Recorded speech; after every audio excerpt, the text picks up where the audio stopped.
Well, hey, I want to welcome everybody. I want to welcome everybody to all of our locations and all of you who are watching online. Thanks for being with us today. Happy New Year. I got a brand new voice for the new year. Here's to all you lovers out there.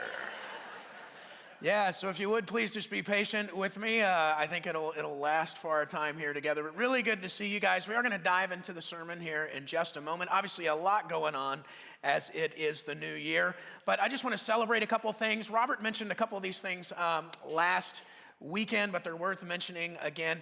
I want to say thank you to the 1,566 of you who volunteered on Christmas Eve weekend. I know that many of you volunteered and you kind of rearranged things to make that work. Guys, we hosted the largest weekend that weekend in our church's history. As a result, 115 people said yes to Jesus, at least that we know about, that got up and met with somebody, which is fantastic. You guys helped us host 29 services across 5 locations, and it was just massive. Thank you for that. I also wanted to say thank you to everyone who participated in our generosity offering to help the issue with foster care in our state, helping kids as well as parents get healthy so they can be reunited with our kids. Guys, we received $183,141 for that initiative. And 100% of that will go to 3 or 4 different organizations that are doing a great job in our state. And I wanted to say thank you. 2017 is the largest year of impact in our church's history. We're celebrating, in fact, this weekend is the 1-year anniversary to the launch of our Queen Creek campus. And that's just going great. Love you guys at Queen Creek. And that's continuing to go well. Just to kind of let you in on how Queen Creek's doing for all of our other locations. Christmas Eve, Queen Creek by itself hosted over 3,000 people, which is just phenomenal. Largest year of impact in our church's history, and I'm really excited about 2018. Really believe that the best is yet to come. And one more thank you. Thank you to all of you who give and serve here at Sun Valley. The church is not a building that you come and sit in. It's a movement that you choose to be part of to help people meet, know, and follow Jesus. You really can't come to church because the church is you. So thanks for being the church. Really excited about the new year. Hope you are as well. We are in the second week of a series called Seize the Day. Started it last weekend. We're in the book of Ecclesiastes. And here's what I'm going to do today. Ecclesiastes has 12 chapters in it, but I'm going to teach you the whole book today. How excited are you, right? It won't be that painful. I'll get to it quickly. But Ecclesiastes was written by who the Bible calls the wisest man that ever lived. Now, you can't say Jesus was the wisest man because he's the God-man, right? So he's the wisest, one who's ever been on the planet. But as far as just a guy, Solomon is the wisest man that ever lived. Solomon is the son of King David. If you're new to church, maybe you are familiar with David and Goliath. That guy, David and Bathsheba, he was king. He had a son named Solomon. Solomon had something interesting happen in his life. When he became king, God connected with him in a dream. And this is amazing because God, in the dream with Solomon, says, Solomon, I will give you whatever it is you ask of me. Now, just think about that for a minute. I kind of hope that happens tonight when I go to sleep. Like God would come to me and say, Chad, I'll give you whatever you want. But this happened with Solomon. And Solomon says, God, what I want is wisdom. And God responds and says, Solomon, you could not have asked for anything better.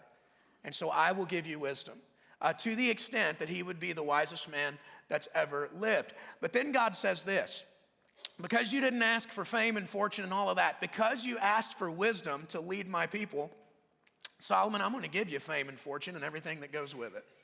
And so Solomon, one of the wealthiest people, if not the wealthiest person that has ever lived. If you put Solomon's net worth in modern dollars, he would have been worth $2.2 trillion. During his reign as king, it was a time of peace. And so Solomon expanded the kingdom, built things, vineyards, gardens, kind of lived a life where he just experimented with life. The book of Ecclesiastes was written when Solomon was an old man.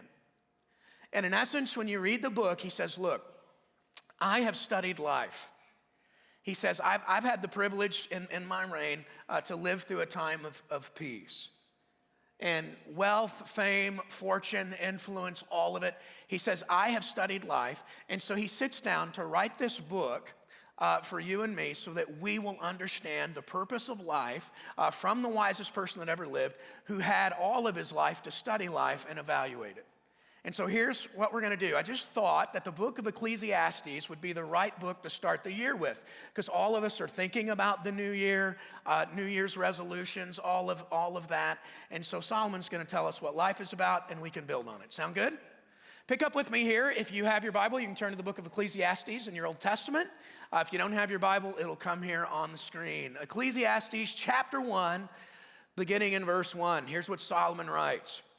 The words of the teacher, son of David, he would be the teacher here, king in Jerusalem. And then he's going to tell us, after all his years of study, here's what life is about. You ready? Verse 2, meaningless.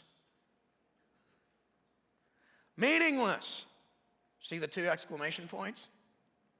Meaningless, says the teacher, and then he says, utterly meaningless. And then in case you didn't get it yet, he says, everything is meaningless. So with that, let's just pray and go home. What do you think? And then he says this in verse 3. What do people gain from all their labors at which they toil under the sun? Generations come and generations go. If you look at the original language, like meaningless, meaningless, generations come, generations go, here's literally what Solomon is saying. All we are is dust in the wind. So when you read the beginning of Ecclesiastes, you can just, all we are is dust in the wind. That's what he's saying. Generations come and generations go, but the earth remains forever. Now here's the deal. That's the first 4 verses of this wisdom book. And then he's just going to continue. And he's going to talk about fame and pleasure and fortune and knowledge and all these things. And over and over and over again, he's just going to say, meaningless, meaningless, meaningless. So I just thought we'd start the year with this book of scripture. What do you think? When you start to break it down, he goes through these 3 big categories, and I'll just give it to you. He says, pleasure and wealth are meaningless.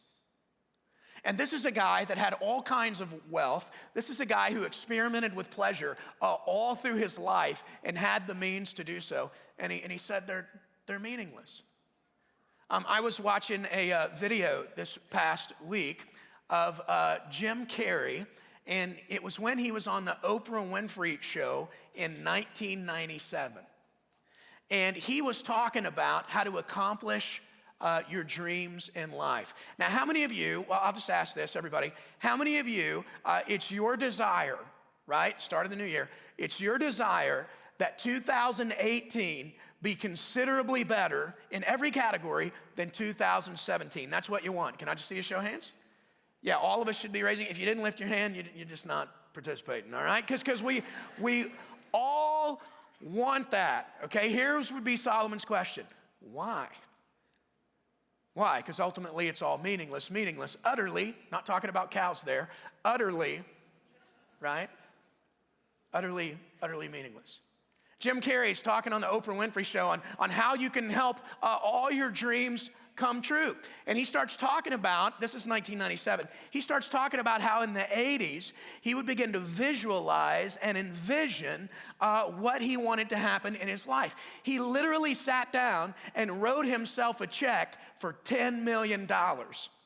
And in the memo line put for acting services rendered. And he walked around with that check in his pocket for like the next 10 years. He dated the check Thanksgiving 1995. A week before Thanksgiving in 1995, he received a check for $10 million for acting services because he was going to be starring in a movie called Dumb and Dumber.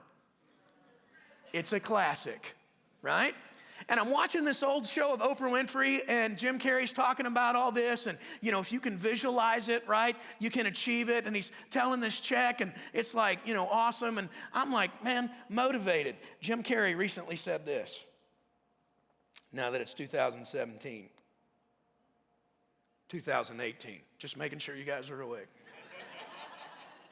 Listen to what he said. He said, I think everybody should get rich and famous and do everything they ever dreamed of so that they can see that it's not the answer in life. Jim Carrey. And right now, if you're paying attention to his life, he's like really searching. All this money, all this fame, and Jim says, yeah, I wish everybody could get that because meaningless. Meaningless. Knowledge, Solomon says that knowledge is meaningless. And just to clarify, he's not talking about the value of education. So if you're a junior higher or a high school student, all right, school's important, go to college. That's not what he's saying. But here's what he says at the end of the day. Both those who are knowledgeable and those who are ignorant are going to die. So at the end of the day, it's meaningless. That's what he says. He says, in fact, you can get all the knowledge and education in the world, and you can pass some of it on, but ultimately you can't pass all of it on, so ultimately it's meaningless. I remember a few years ago, I was in South Africa. And if you don't know this, as a church, we do some work in South Africa in partnership with an organization called Orchard Africa. And I was going there to check it out, and there were some other leaders and pastors there. And we were riding from one city to another. It was a long van ride. And I was sitting next to an older pastor. And he's somewhat well known. If I were to say his name, many of you would know him. And he and I are talking, and I'm a young pastor, and this guy's got white hair and was, on the other side of retirement. And so I'm asking him questions and all that. And then he changed the subject, and he started talking to me about preaching. And he said that one of his most prized possessions was this note card system that he had built over decades of ministry. And he has these note cards, and on the note cards are illustrations and sermons and examples and all this kind of stuff. And he started joking about it. He said, yeah, the joke is, if the house catches on fire, get the note cards out, and then we'll go back and get the kids, And he's teasing, and he's talking about what a big deal this note card system is, because he built it over his lifetime.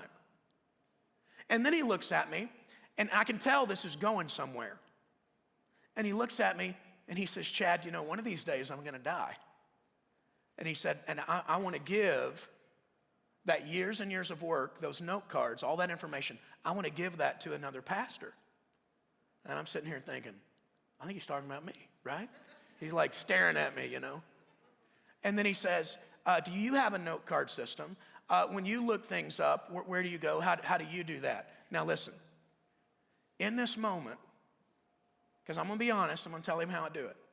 And in this moment, I'm feeling like the biggest punk jerk in the history of the world.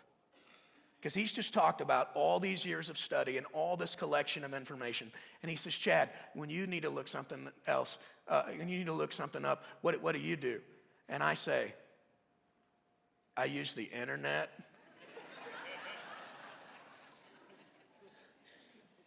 And that's Solomon's point. Just think about this for a second. Knowledge, meaningless, right? There was a time when people would spend their lifetime becoming experts in a particular subject, gathering as much information as they possibly could so that people like you and me could pay them to get that information. Now, we just go to our phone. And in an instant, we can look up anything at any time about any subject, right? That's Solomon's point. Knowledge is important. Education is important, but we're going to die. Information and knowledge is going to increase over time. And he says, ultimately, you can know everything, but it's meaningless. And then he starts talking, if you keep reading the book, about achievement. Is everybody cheered up yet? Y'all excited for 2018? He starts talking about achievement. And he says achievement is meaningless. And he goes through his resume, right? He's accomplished all these big things. And this past week, I was looking some of that up. And I began to read about the most successful Olympian in history. Do you know who it is? Who is it? I started reading about Michael Phelps. Michael Phelps has 23 gold medals, 28 medals overall. The most successful Olympian in the history of mankind. And I started reading about all his achievements, and I'm like, I'm getting motivated. It's 2018, baby. Maybe I'm gonna go for a gold medal, you know? I'm getting like all excited reading about Michael Phelps. I'll read you some of the quotes I read. Michael Phelps said this: if you wanna be the best, you have to do things other people aren't willing to do. And I read that and I thought, that's right. I'm willing to do some things other people aren't willing to do. There's a champion's heart that beats in this chest, right? I'm like, you're right, Michael. Michael Phelps said this: I want to test my maximum and see how much I can really do. And I read that and I'm like, I'm putting that on my wall. That's exactly right. And then Michael Phelps said this: I want to be able to look back and say, I've done everything I can and I was successful. I don't want to look back at my life and say I should have done this or that. And I'm like, right on, Michael. You know what happened with Michael Phelps? Michael Phelps had all this accomplishment, all of that. There was a season he decided he's going to retire from swimming. Went into deep depression. Became suicidal. Now listen, this is important. This is a guy, all kinds of money, all kinds of fame. When it came to his field, no one has ever been as successful as Michael Phelps. I mean, amazing, right? There are guys that wish Michael Phelps didn't exist because maybe they could get a medal, right? And some names are coming to your mind right now. I mean, this guy is amazing. He got out of swimming, deep depression, became suicidal. And one of his friends, Ray Lewis, who at the time, right, Baltimore Ravens, you know who I'm talking about? Ray Lewis reached out to him and began to talk to him. And Ray Lewis sent him a book called The Purpose-Driven Life. And Ray Lewis started to talk to Michael Phelps about the meaning of life and how there is meaning, that achievement. There's a desire in your heart, a longing in your heart, meaning for your heart that achievement could never fulfill. Wealth, fame, pleasure, knowledge, achievement. Solomon, wisest man that ever lived, says, yeah, at the end, meaningless, utterly meaningless. When you read through these 12 chapters, right, at a glance, it's like, this is depressing, but it's not. There is such brilliant insight in this book of Scripture, and it's written to help you and me. I'm going to give you the 3 big lessons in this writing of Ecclesiastes. Everybody got some notes when you came in today? They're on the card that you got when you came in. You can fill in the blanks here. I'm going to give you the 3 big lifetime lessons here from Solomon. And if you didn't get the notes, you can download the Sun Valley app and take notes there. Number 1, the first thing Solomon teaches in this book, number 1, there is more to this life than this life. There is more to this life than this life. When you start reading it, you know, meaningless, and all we are is dust in the wind, and all these things, it's like chasing after the wind. Like you came and you're going to exit, and who cares? And you got all this thing going on. But there's this little clue that he drops 29 times in 12 chapters. It's 3 words. And in these 3 words, in this clue, there's the meaning of life. I'll show you the 3 words. We read them just a moment ago. Chapter 1, verse 3. Solomon writes this: what do people gain from all their labors at which they toil? Read these last 3 words out loud with me, would you? At which they toil, read it with me. Under the sun. Everybody lean in. 29 times in 12 chapters, he says meaningless. Here it is. Under the sun. What's he saying? Life with no regard for eternity or for God is meaningless. The meaning of life is not found, come on, under the sun. It's found above the sun. He's not saying that wealth is bad or fame is bad or success and achievement are bad. He's saying it's just at the end of the day, there's no meaning in these things without God. No regard for eternity, no regard for God equals a meaningless life. Everything that matters is above the sun. What does Solomon say? Solomon says, hey, at the end of the day, here's what matters. You ready? God and people. God and people. He says everything else is meaningless. Meaning is found above the sun. Let me ask you a question. In your New Year's resolutions, and even if you didn't write any, right? As you've thought about the new year, what are you looking to? What are you hoping in to bring meaning to your life? Solomon says there's two tracks that people take. One track, which we talked a lot about just a moment ago, is this life without God, life without any thought for eternity. It's like somehow we're going to bring meaning and redemption to our life through different things. For example, could it be that some of us today, you believe that your life will be meaningful when your net worth gets to here? And somehow you have in your mind that net worth and self-worth are connected, and when you get here, whoo, that's going to do it. Some of us, I'll finally be at peace when my weight gets down to here. I'll finally be at peace when my body fat percentage is this. I'll finally be at peace when I get this piece of paper that says I'm smart and educated. I'll finally be at peace when? I will have redeemed my life. I'll be valuable when? Fill in the blank. Solomon would say, that's chasing after the wind. He says there's no end to that. That won't redeem your life.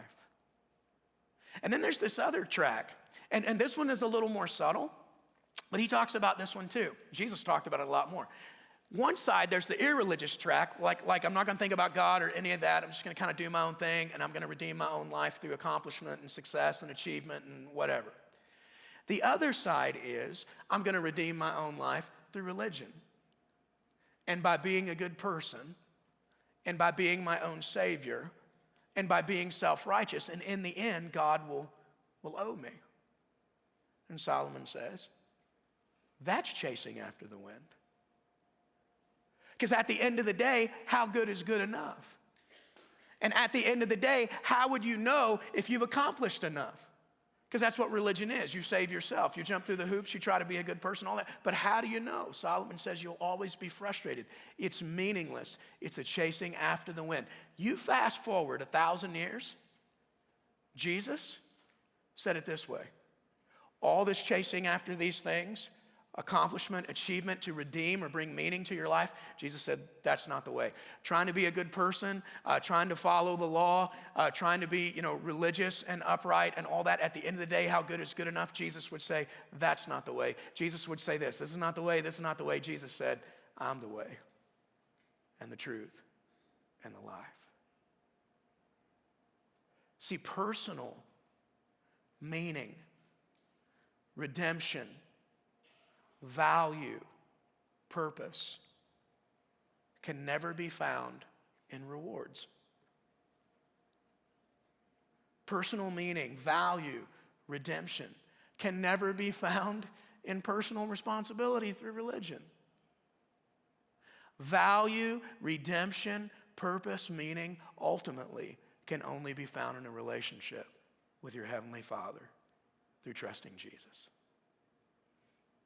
And reading these things, I was reminded of a trip I took a few years ago. I went to Poland, and while I was in Poland, I went to see the Nazi death camp in Auschwitz. In fact, there were two different locations.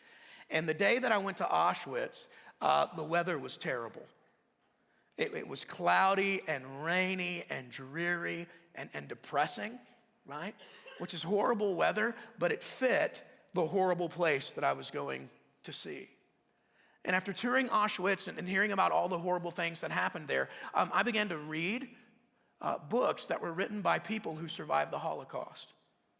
And one of the books that I read was by a guy named Viktor Frankl. And he wrote a book called Man's Search for Meaning.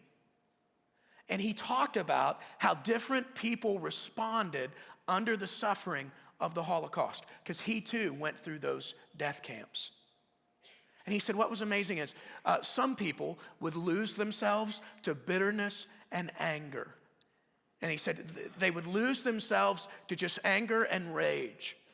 He said some, under the suffering, would lose themselves totally. They would almost be like zombies. There was no emotion or anything. He said, but the amazing thing is some people would lose themselves to anger. Some people would lose themselves and they would become like zombies under the weight of the suffering. And he said, and some people, very few, blossomed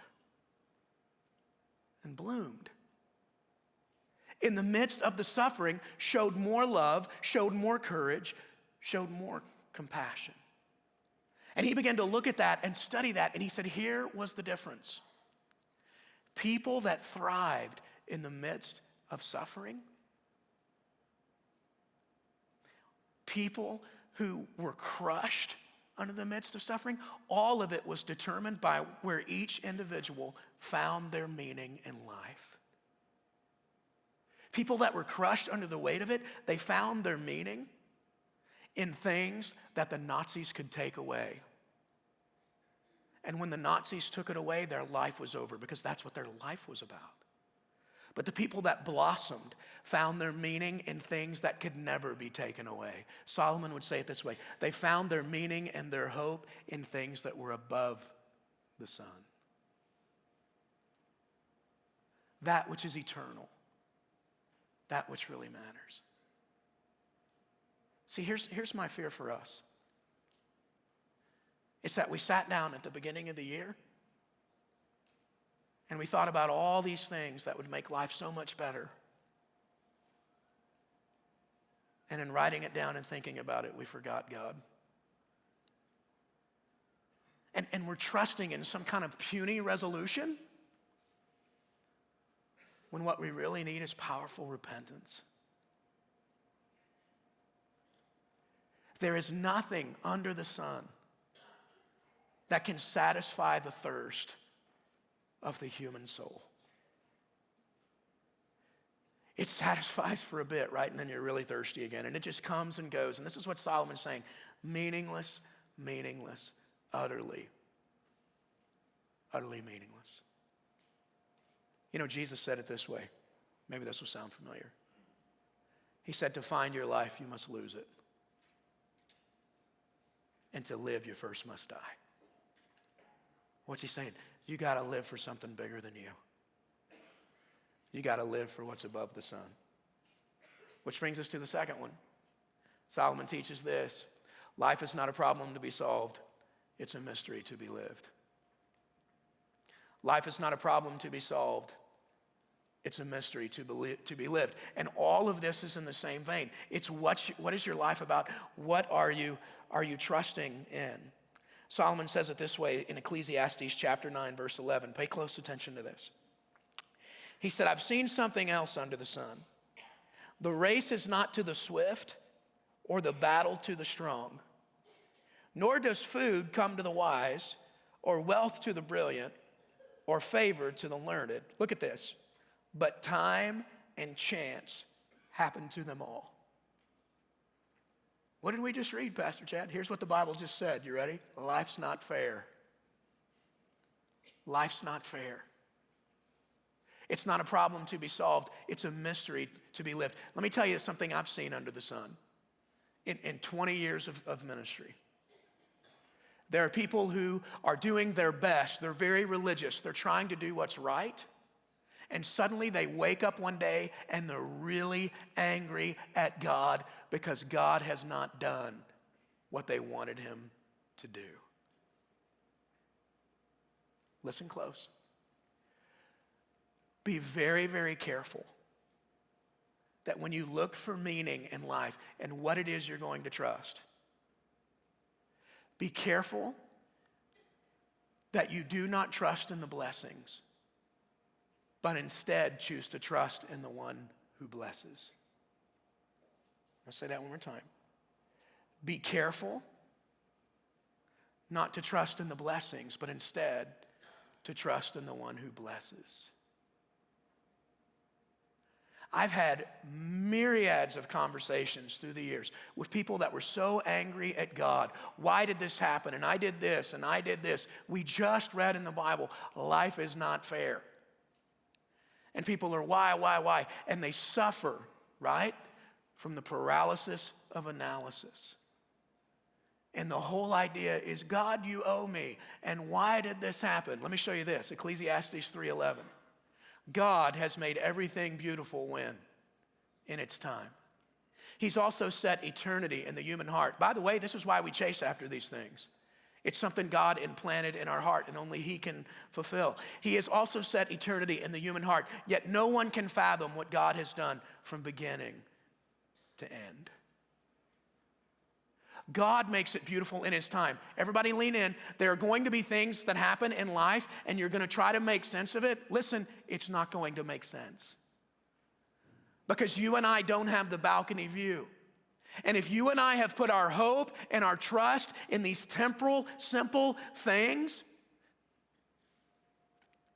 we will always be frustrated.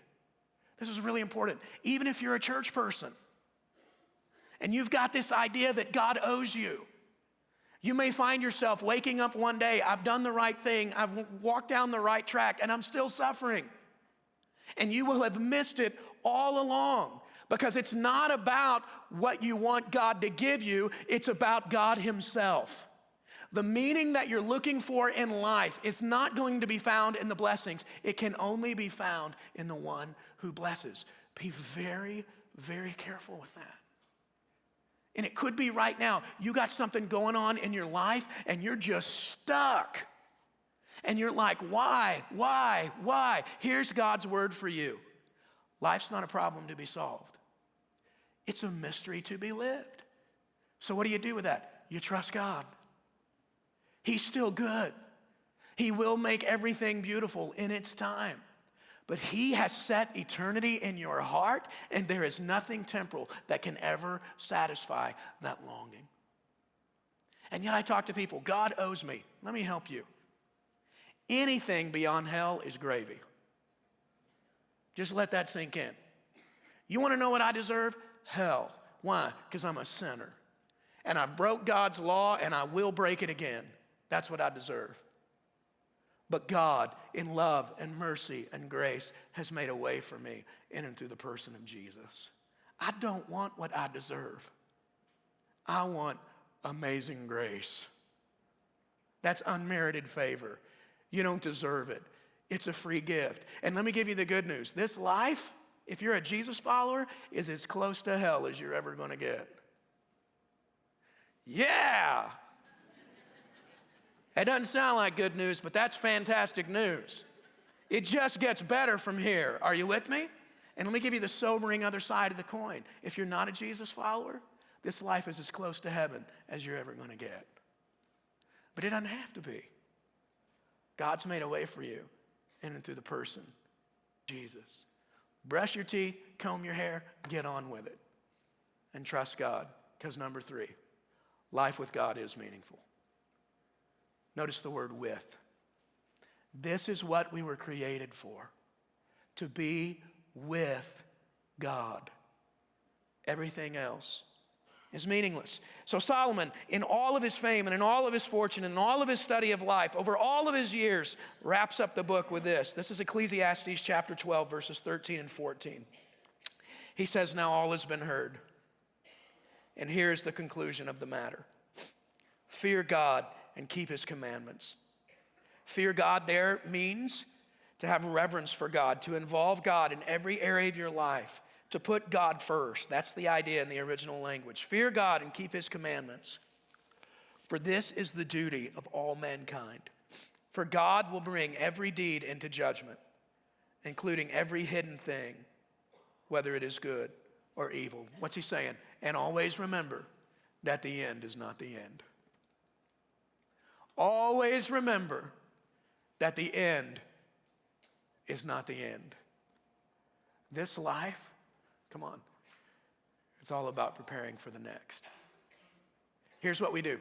We learn to receive the love, the mercy, the grace, the truth of God, and then we use that to serve others. Wealth, yeah, go get it. But in it, remember God and remember people. Fame, go get it. But in it, remember God, remember people. Success, knowledge, achievement, in the end, all that matters is God and people. Here's what we're going to do in a couple of weeks. We've put something together, and it's going to be a 6-week series. We're calling it Established. Did anybody notice my shirt? I'm not trying to be on Miami Vice. I just did the t-shirt with the jacket because I thought it would look a little better. But the series is going to be called Established. It's starting January 20th and 21st. And the whole series is about my prayer for you. This is my prayer for you for 2018. You ready? That you would be established in your relationship with God. And that every day you would walk with God. And that you would grow in his love and his mercy and his grace and in his truth. So here's what I'm asking you to do. In 2 weeks, we're going to start this series, and I'm going to ask the whole church to join us. And I'm going to ask you to make a 6-week commitment. I'm going to commit to doing all I can to help establish you in your relationship with God. I'm going to ask you to make that 6-week commitment. If you're doing the math, yeah, that's about 40 days.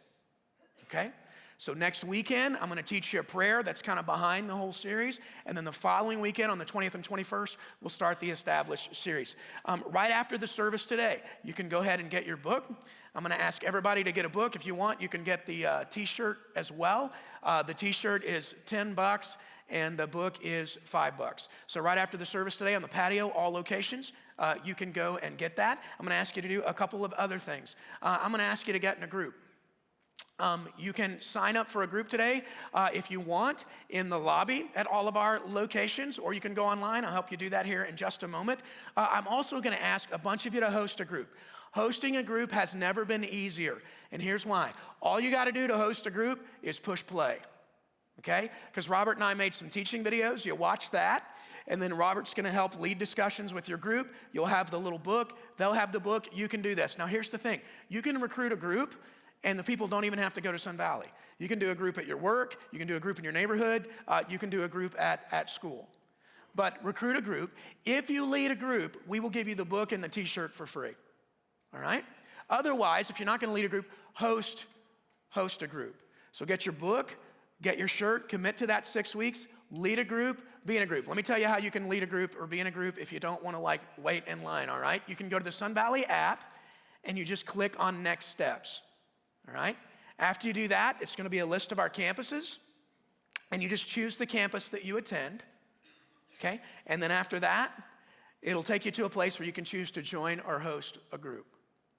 And we're going to spend 6 weeks on this. It'll start in 2 weeks, and it's a 40-day commitment, 6-week commitment, and I'm going to make you a pastor promise. If you will commit to it, it will help you, all right? All the resolutions, all the things you're thinking about for the new year, listen. Let's put God first, and let's learn how to walk with him, because that's what life is all about. Sound good? Right after the service today, you can get your book, your shirt. They're probably going to sell out, so you want to do that quickly, and let us know if you're willing to host a group, and you can also get in a group. All right? I love you guys. Happy New Year. Happy New Year. Let me take a moment and pray for you. Father, give us wisdom of these things. I'm just going to confess for all of us, there's a lot of us, we've thought about the new year, but we haven't thought about you.